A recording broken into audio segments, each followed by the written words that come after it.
Hey everybody, and welcome to AMC Movie Talk for movie fans. I'm your host, Sinead DeFries, and this is The Daily Show, where we bring you the latest news from the world of movies, plus some insight into what it all means. Joining us is Senior Editor-in-Chief for AMC Movie Talk, Amy Rose Eisenbach. Hey guys, welcome back to Casual Couch Friday, my favorite day of the week. Thanks for joining us on this joyous day.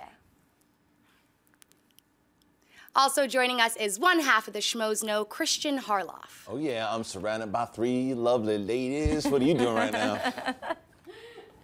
And also joining us is AMC Movie News correspondent Alicia Malone. Hello and welcome, Sinead. It's great to have you on board. Thank you. All right, James Franco is developing a movie based on Chuck Palahniuk's 2007 novel, Rant. Both the author and Franco teased it on their Twitter accounts. Set in the near future, the story centers on recounted memories of Buster Rant Casey, the leader of an urban demolition derby who, quote, will die a spectacular highway death, after which his friends gather the testimony needed to build an oral history of his short, violent life. Franco is eyeing the title role, and Pamela Romanowski is in line to write and direct the adaptation. Amy Rose, are you looking forward to Palahniuk's Rant coming to the big screen with these players involved?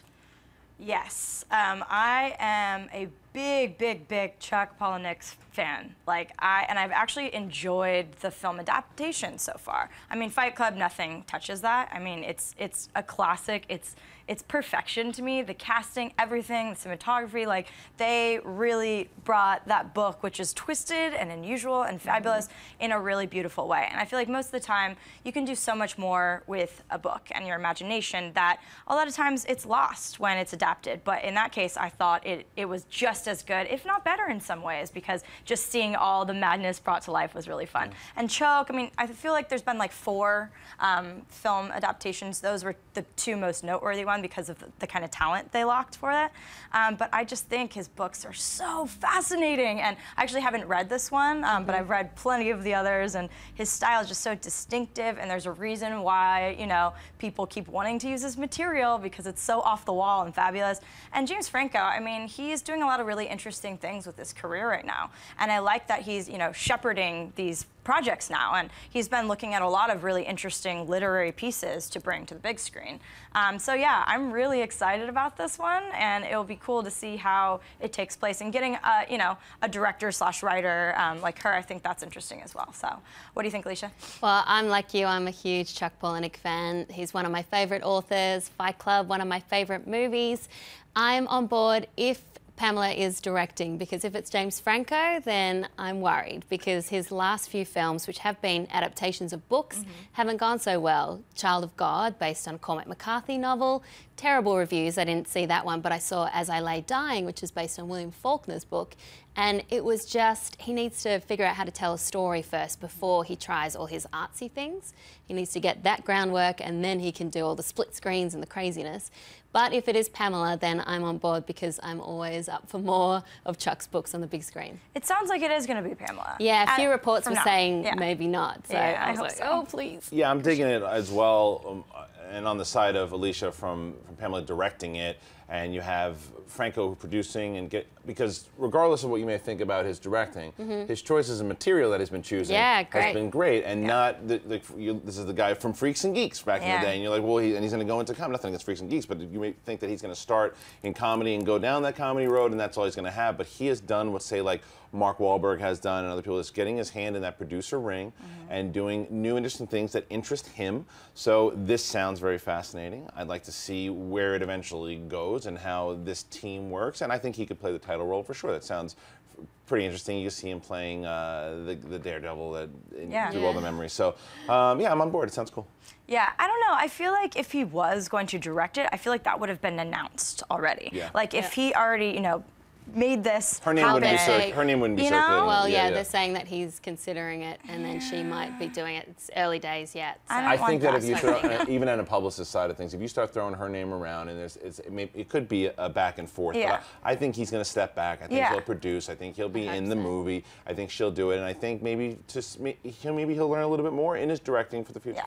Yeah, because as you mentioned, like the things he has tried to be on that end of things are very ambitious pieces. They're not just like, you know, little coming of age tale with this and whatever. Like, they're ambitious pieces of work, and you can really respect that. But at the same time, I do think he has to master his craft I appreciate more. him trying to push cinematic boundaries, but I think you need to learn baby steps first. And not Palahniuk's book. You know, like, that's a really intense book to adapt. So let's let someone else try. All right, what's next? All right. Ever since James McAvoy was cast as the young Professor X in X-Men First Class, fans have wondered if he would eventually sport the signature bald look of Charles Xavier in the comics.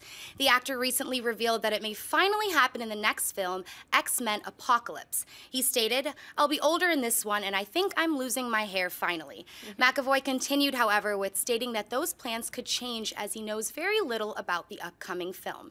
Christian, do you think we will finally see McAvoy as a bald Professor X in Apocalypse? Yes, I do. It's the next evolution to it, because even when First Class came out, and you're like, are they going to show what happened and how he lost his ability to walk? And they did. And then they had a nice spin on Days of Future Past with, wait a minute, he's walking. How does he get in the chair again? Oh, that's what happened. So the next thing, instead of doing, we've been there with his legs and getting into the wheelchair. Now let's see Baldy McGaldy. Let's see the cue ball. I'm ready for it. I want to see him in that trademark role, but he's there. You accept him. He was one of the standouts in Days of Future Past and stole most of the movie, in my opinion. So to see him in that iconic comic book Professor X, yeah, let's do it already. You got to. You just got to. I mean, I love seeing the two of them together, you know, and it was fantastic. Patrick Stewart with James McAvoy, and like, just seeing the evolution of one of my favorite characters in all of comics on the screen. I thought he did an incredible job. And you're right, when those images of him walking in Days of Future Past are happening, we're like, wait, what's gonna happen with this? What liberties are they gonna take? But it worked beautifully with the storyline. But you need to make him bald. But let's do it naturally, though. I don't want to see. I don't want him to see like he walks in on his girlfriend. He's like, oh no, and then his hair falls off. I want something to actually, like, it just happens naturally. I have faith. This still remains my favorite film of summer, and my favorite comic book film, pretty much. Like, it's on par with Dark Knight for me, almost. It's up there for me. And I just feel like Singer knows exactly what he's doing with these characters. We have to give him the benefit of the doubt, because that was the most incredible X-Men film, no question, in my eyes. It's good debate, and some might still prefer First Class or some of the others. But yeah, they have to. I mean, that's his signature style. So yeah, definitely. It makes sense. And because I was reading that Apocalypse is going to be set, what, 20 years ahead? So he's going to be older. So it makes sense that he will start losing his hair, or will lose his hair, and I'm really excited to see the evolution of this character. James McAvoy, one of the best actors working today. Yeah. He's fantastic. He's so good. Did you ever see Filth? Yes. Still have missed, I know. Check out Filth. It is the most twisted, crazy performance of his to date, and it was absolutely incredible. I know he wouldn't be nominated because that's a really off-the-wall performance. And it's a small film. And it's a small film, but wow, I was floored by that. So, all right, guys, we've now reached the buy or sell portion of our show. The lovely Sinead has a couple other items going on in the world of movie news, and my panel and I are going to simply say if we buy or sell it. What's the first one? All right, following the news of Morgan Freeman joining Ted 2, it has also been announced that he has now signed on for the Ben Hur remake. He will play Ilderin, the man that teaches Ben Hur about the fine art of chariot racing, helping him to become a master at the reins. It has still not been announced who will play the title character.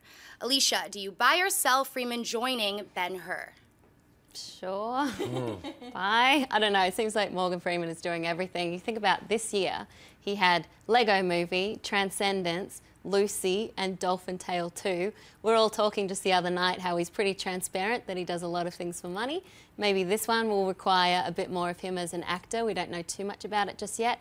And I know that it is going to be based more on the Lew Wallace novel rather than the 1959 classic movie.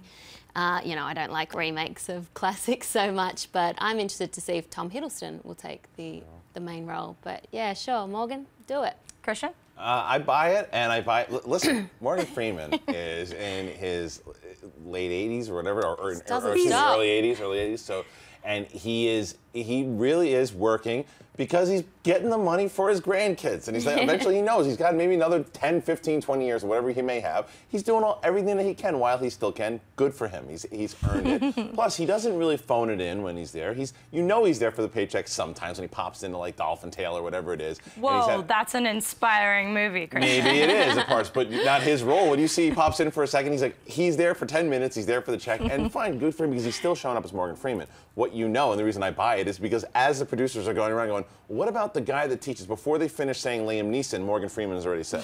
They go, okay, let's put Morgan Freeman in it. Will he do it? Yeah, Morgan's available, and it's a buy. Yeah. I buy it as well. I'm in the same camp. I don't think a classic like this should be remade, but it's going to without our blessing or with it. So we might as well just see how it unfolds. If they got Tom Hiddleston to play the main character, I would be a little more interested than I am currently, but I don't know if he's going to do that. But Morgan Freeman, I just interviewed him for Dolphin Tale, and I had my little nephew Cade, because he's the biggest Dolphin Tale fan you know, and he was on my lap, the cutest little thing, asking questions. And he asked him, about the sequel. He didn't do a lot of sequels, whatever, and he flat out says point blank, I did it for the money, money, money. And I was like, oh my God. Right. Like, I appreciate your transparency. So honest. Yeah. But like, I have my little 6-year-old nephew who's the biggest fan. Like, give him part of the dream. Yeah. Well, I believe in this story, but nope. No. He's just doing whatever Morgan Freeman does. And he shows up. And you gotta respect that. And he shows up to work, and he does, and he's not phoning it in. He's doing, even if he is phoning it in, he's so good you can't tell. Yeah. So yeah, I think locking. I mean, he's got talent. Whatever his motives are, he's got talent. So why not? I go for it. Why not? Yeah. He's not 22. No, he's certainly not. All right, what's next? Okay, the first trailer for the delayed production of the Jennifer Lawrence and Bradley Cooper period piece, Serena, has been released, as well as the first posters. The story focuses on the pair who are newlyweds in the 1920s, trying to seize control of the timber industry. But once Serena discovers George's hidden past and faces an unchangeable fate of her own, the couple's passionate marriage begins to unravel, leading toward a dramatic reckoning. Amy Rose, do you buy or sell the first trailer and posters? I buy it. I know I've been following this one for a while because it was shot many years ago and it was pushed, and that's never a really good sign. And most people don't realize that, because their chemistry was amazing in Silver Linings Playbook. And I mean, it looks like it's going to be intact here as well. But that was before the David O. Russell film. So that's how, that relationship started blossoming and flourishing on the big screen. But I just think it looks great, and I am a sucker for period pieces. I think the story sounds really interesting, and like not your cookie cutter period piece like this. There's a lot going on, and I don't know, the trailer itself, it did get me, and I thought the posters are good, and I love Jennifer Lawrence as an actress, and Bradley Cooper, I think he's constantly pushing himself, and I think this looks good. So while it's usually not a good sign when you delay something that long, from at least the trailer and the promotional materials, I am intrigued for now. Christian?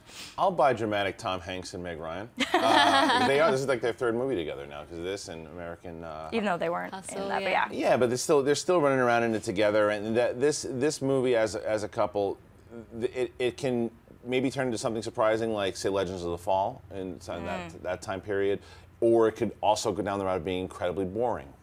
It certainly looks like it could be either one of those from the trailer.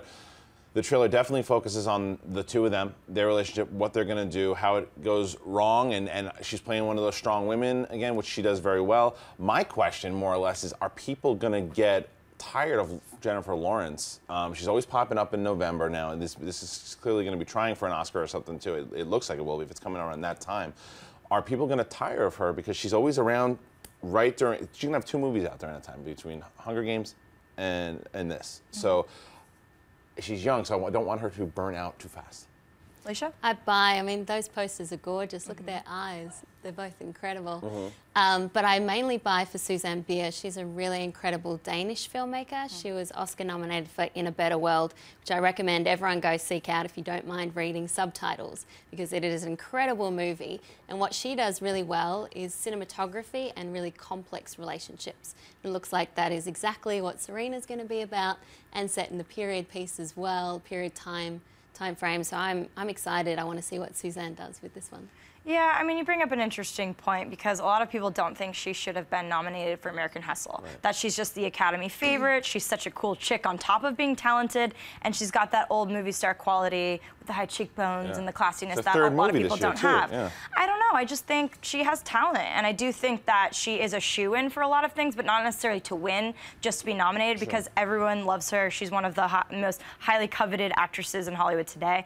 So personally speaking, I don't have Lawrence fatigue yet, and I do think this is a different kind of role for her, but you're right, she is playing the really strong females a lot, and I would like to see her, for that reason, do a Tarantino film and play a more of a damaged, crazy character. Yeah, so but we'll see. She really is incredible because she plays characters that I don't understand how she can figure them out because she's so young. Right. Like even a character in American Hustle, I was like, how do you, at your age, know exactly what that character is like? There's some people who just have that natural thing. And with her, look at Winter's Bone.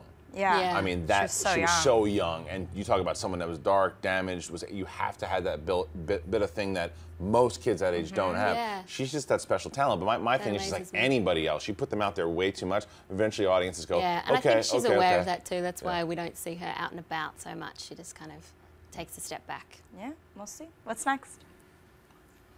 Katie Holmes will make her directorial debut with All We Had, based on Annie Weatherwax's novel of the same name. The story follows a single mother and her 13-year-old daughter who are on the brink of poverty, but soon find an unlikely home in a quirky small town. The screenplay is being adapted by Josh Boone, the director of The Fault in Our Stars. Christian, do you buy or sell Holmes making her directorial debut with this project? Buy it. I almost buy it just because of the writer, but I sell it because it almost sounds like a Julia Roberts movie from 1992 or something. It's, I don't know. I mean, I've never been, Katie Holmes, the personality, sure. I've never been a huge fan of her acting, or I don't know what she can do as a director. So because of I did enjoy Fault in Our Stars. I really did a lot. And for the writing of it, great. If she collaborates well with him, I could be on board with it, but am I excited about it? No.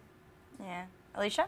I buy. I mean, I'm not going to discount her just yet. I wait and see what she has, what kind of vision, but I buy it because she is surrounding herself with good people. So Josh Boone, who directed Fault in Our Stars, but he also wrote and directed Stuck in Love, which is a really cute, indie film. I just love that movie, so sweet. So he's a great choice. Then you've got Jane Rosenthal, who's a super experienced producer behind many great films, including About a Boy. She's producing, so between them, they will steer her in the right direction.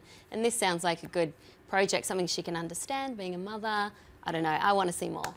Yeah, it's interesting when we hear about actors wanting to direct because, you know, in the case of James Franco, I would have bet my money that he was going to be a good director because of just the diversity and depth he brings to his roles, but you can't really tell. It doesn't always translate. We talk about Ben Affleck all the time as well. I wasn't impressed with his acting before he got behind the lens, and now he's a better actor, and he's one of the best directors out there right now.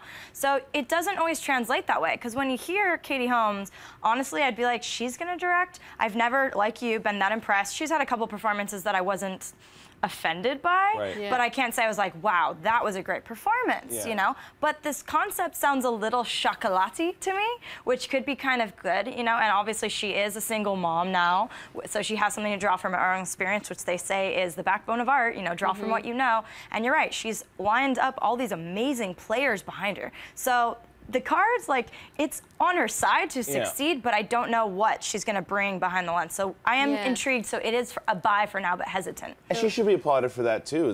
Giving it a go. Well, but the fact that we're not only giving it a go, but to who she's aligning herself with. And that she had to have had those meetings. And so you're 100% right. And when, as you say that, we don't know what her vision is. We don't know what she does. We only know Katie Holmes, the personality of the actress. We haven't seen anything she does. So I am going off the past, and I could be sitting here in a year and a half from now and saying, boy, was I wrong to be so, because this is one of the best female directors we have right now.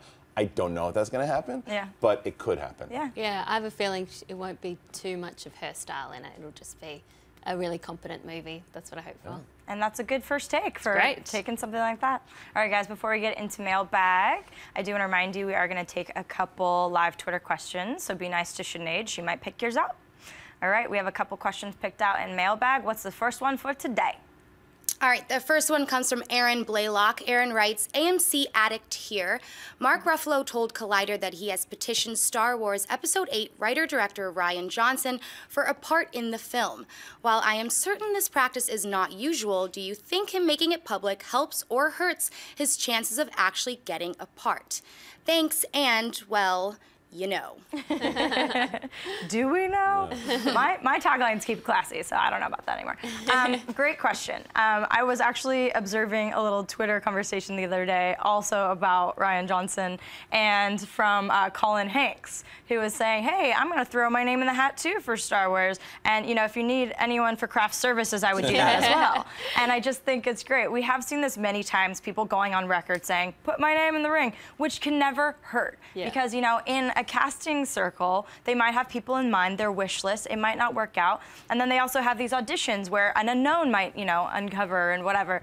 But I don't think it ever hurts your chances, especially someone like Mark Ruffalo that has an incredible track record. He's also known as being an incredible human being. So people love working with him. And I mean, he's huge. He just did Begin Again, he's the Hulk. I mean, he's crushing life right now. So I never think it hurts your chances. And maybe it puts a little, you know, a spotlight on someone you might have not considered, and then it increases their chance. So I think if you're at that level, hey, throw your name in the ring. What do you think, Christian? Oh yeah, sign me up for Mark Ruffalo in episode 8, because that's what it would be. Because Rian Johnson is holding together what I think could be the Empire Strikes Back of this series. It'll be the darker one. It will be. I mean, that's why you bring this guy on. That's everything he's done so far in the past has been darker movies. So, and what that also entails is by the time we've acknowledged all these newer characters that have been cast in episode 7, and we start to get used to them, and we'll be on board with them by episode 8, you can bring in a little bit more of the well-knowns and more faces that, like a Mark Ruffalo, if you wanted to. It just depends. Rian Johnson seems to be the director. He'll look and go, Ruffalo, he's going to be in Foxcatcher. That's okay. I just saw Foxcatcher. He's great in that. But does he fit for what I'm doing? He's not a guy that's just going to put Mark Ruffalo in there because he's Mark Ruffalo. So if he gets cast, it's because he deserved to get cast. And you got to respect that. Alicia? Yeah, I don't think it hurts his chances, and I'd love to see this happen as well. We were just talking the other day, I'm not the biggest Star Wars fan. I like it, but I just didn't grow up with it. We're not rubbing off on you by now? Sorry. I still enjoy it, but I just don't have the passion that you guys have for it. But I'm so excited about episodes 7 and 8 because of the directors. Because I'm so keen to see what they bring to it. And Rian Johnson, he's great. He's got this film noir style, which I don't know if he would bring that to Star Wars, but he's also perfect at casting. I mean, Bruce Willis in Looper and Jeff Daniels in Looper. Like, he woke Bruce Willis up. Yeah. So, he did. Exactly. So he can take a really famous name and put them in a great role, and Mark can do no wrong in my book. Yeah, and Ryan, if you're listening, I'm still okay being the young Leia in flashbacks. I'm okay with that. All right, what's next? Hello, AMC Movie Talk. You have become part of my daily routine. I was just wondering, who do you think made the best transition from actor to director? Clint Eastwood, Ben Affleck, or Ron Howard? Curious to hear your thoughts, and P.S. for the crew, what's it like working with John Campea, a.k.a. the most handsome man on YouTube? What? Sinead, you look terrible. Sinead. My goodness, what happened? Thank you, Sinead, John Campea. I'm so confused. Okay, great question. If we're keeping it to these three, I might say something that might not be that popular, but I don't really care. Ron Howard's never done it for me as an actor. Never. Clint Eastwood, fabulous, and Ben Affleck wasn't impressed until he directed. So I would say that Clint Eastwood made the swiftest, you know, transition, and he's hit or miss on the director's chair right now too. I mean, he comes out with an amazing film, and then two that are like, eh. But Ben Affleck has been hit after hit after hit, and as I say all the time, because I think he's the perfect example how we don't know what you're gonna have on this prospect of filmmaking. So I think he's an even better director than actor, but he's improving. So I would argue that Clint Eastwood, but Ron Howard, he's an amazing filmmaker, much more than an actor, in my opinion. So yeah, Clint by a mile. Alicia? Yeah, I'm going Clint Eastwood if I have to choose between the three. I like the other two, but Clint for me. I mean, he's cowboy to director, student of Sergio Leone and Don Siegel, and he has such a great classic style as a director. We're talking a lot about style as a director on this show, and style can get in the way of a story sometimes, and he does not get in the way of a story. He gets out of his own way. And beautiful cinematography. I love his movies like Gran Torino, Million Dollar Baby, and Unforgiven, Mystic River. So double Oscar winner as well. I say Clint Eastwood. It's a little unfair of a question for me because it's like asking the Hall of Fame athlete or the guy who's in his prime right now, because you don't know what the guy in his prime is going to do eventually. He could turn out to be. Look, Ben Affleck right now, like you said, he was doing reindeer games. You're like, this guy's career is a disaster. And then he picks up and he does 3 back-to-back crushing movies. Amazing. Yeah. Putting himself and stuff, makes a brilliant move now, and I will be the first to admit that I was skeptical, very skeptical, and was a doubter of the Batman thing. I think it was a brilliant move because eventually we're going to see him direct it and take that into a different realm as well. And his acting is getting better. So I don't know if he eventually could be what Eastwood does. And when you look at Eastwood, has done so many movies, and he's got, the only reason you remember him so much as a great director is because he won so many Oscars. He's done a lot of clunkers, not just 2 or 3 of them, but he's done a lot of clunkers. And Ron Howard's just off the map as an actor now. So overall, I'd still say Eastwood if I had to, then Affleck and Howard.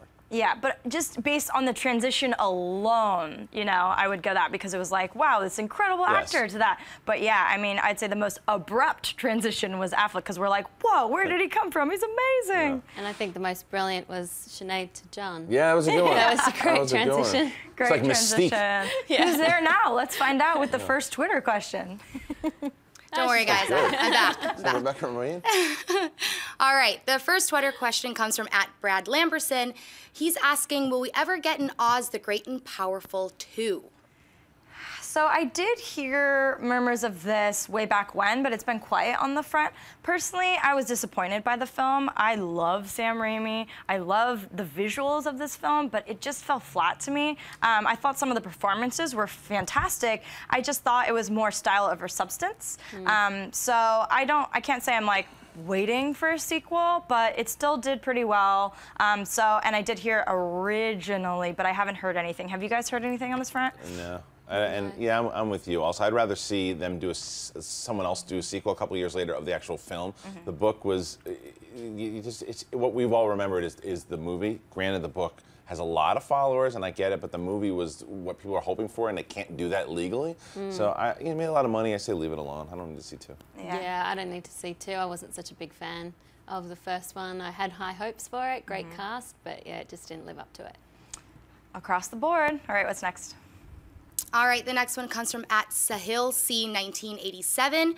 So let's say Michael Boo really steps down from Transformers. Who would you like to direct Part 5? Michael Boo. The answer to that would be anyone, minus Stephen Sommers. But I'd like to see maybe an up-and-comer get it. I know that it would never happen in a million years, but I'd like to see Neil Blomkamp get it. I know that would never happen because there's not enough message in the movie, but I'd like to see someone with a little that we can focus more on the actual story and not just the explosions. I know that that's what this has been so far, but let's get a little bit more effort into it. I love that name, Neil Blomkamp. I know that, you know, his last film people weren't as excited about, but I'm still holding on for the magic of District 9. I mean, that film was phenomenal. It's a perfect blend. It really was. And yeah, good performances, visual, twisted sci-fi. I really thought it elevated the genre again. And I think that he would bring a different perspective to it. You're right. We like explosions, but we don't want that to be only the scene. And the dopey humor, get rid of it. Yeah, I'll probably get a lot of bad YouTube comments, but just no one. No more. No more Transformers. You don't think it could work at all? I think it could work. I really do think if you had the right guy and the right... Yeah, you're tired of it because of what Bay has done to it. And you're tired of it because you go in there, and John says it on the show, and I agree with him, is that every time a trailer comes out, you go, all right, the rest of them have been terrible. This is going to be good. But this one will be because that. But that should say something about the story in general, because you're hoping there's something there, and with the right director and the right writers. But the problem is, I think he's going to still have his hat in the ring with producing. So that's why you'll never see a guy like Blomkamp do it. Yeah, because when the 4th one was coming out, I was just like, eh.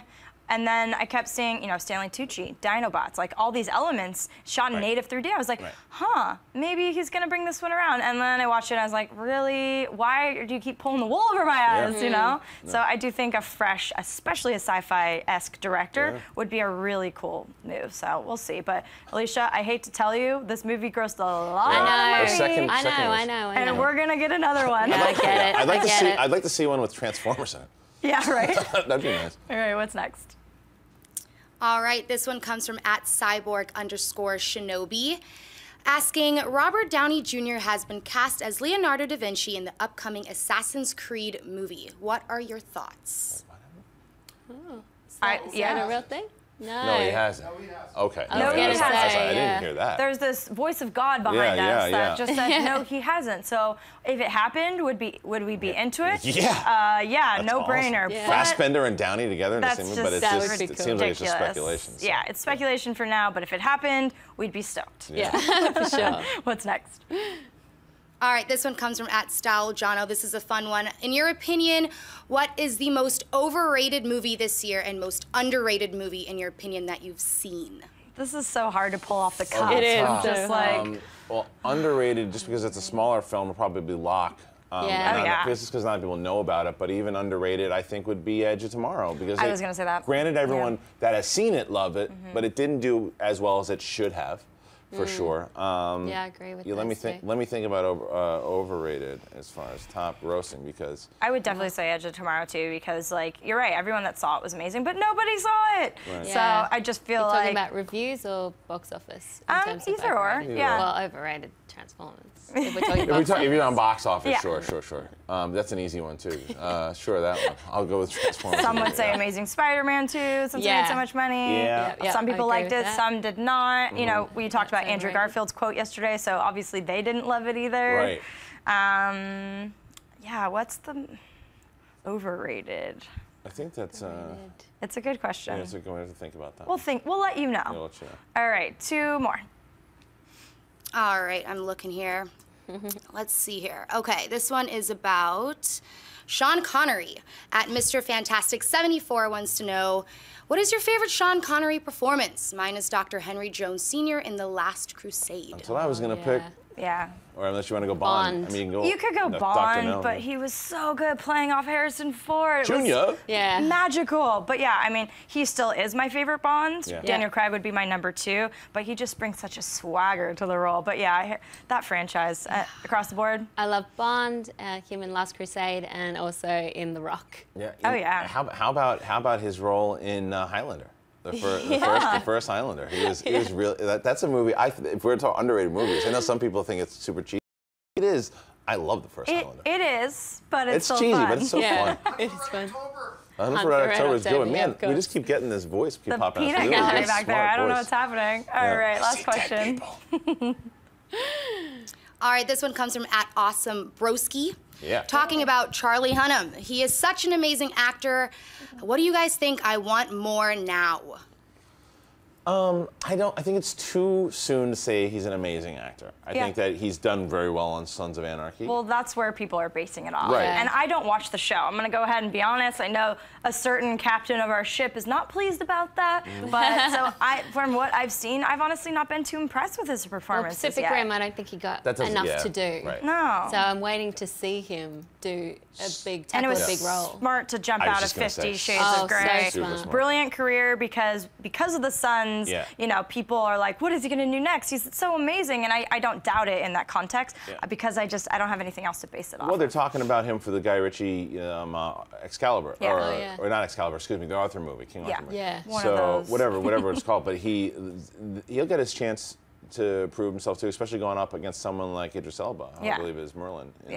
So there they go again with the. Yeah. Let's go back and Great. forth. Let's judge him after that, because I think he's got a presence to him for sure. I just want to see. I don't think it's a little too soon to call him a great actor. I agree, and he's not so bad to look at. No, nice guy too. Cool. All right. Well, that's going to do it for our show today. Thank you so much for joining us on this Friday Casual Couch edition. I'd like to thank my wonderful panel for today. Sitting to my right, Christian Harloff. Where can people find you? Pretty simple to find me. Just go on Twitter @ChristianHarloff or on my website schmozno.com. The wonderful Alicia Malone. Where can people find you? You can find me on Instagram and Twitter at Alicia Malone, and also on AMCR Indie Spotlight with this lovely lady. I'm not a lady. Our wonderful host, Sinead DeVries. Where can people find you? Thank you. I'm on Twitter and Instagram at Sinead DeVries. Great, thank you so much. You crushed it today, lady. Yay. And just to remind you, we do have that amazing indie show, AMCI Indie Spotlight, and we love talking about all these kind of films, but there's a whole other palette out there for you to explore, and a lot of them are really incredible and have a lot to say, so come hang out with us. It airs every Wednesday, and you can find all the videos at AMC Independent on YouTube, Twitter, and Facebook. Thank you so much for joining us. I'm Amy Rose with AMC Movie News. You can find me at Amy Rosie on Twitter and Instagram, and be sure to like us, share us, see those good movies out there, and have a wonderful weekend. We'll see you soon. Hey everyone, if you like this video, click that thumbs up button and make sure to subscribe to our AMC Movie News YouTube channel.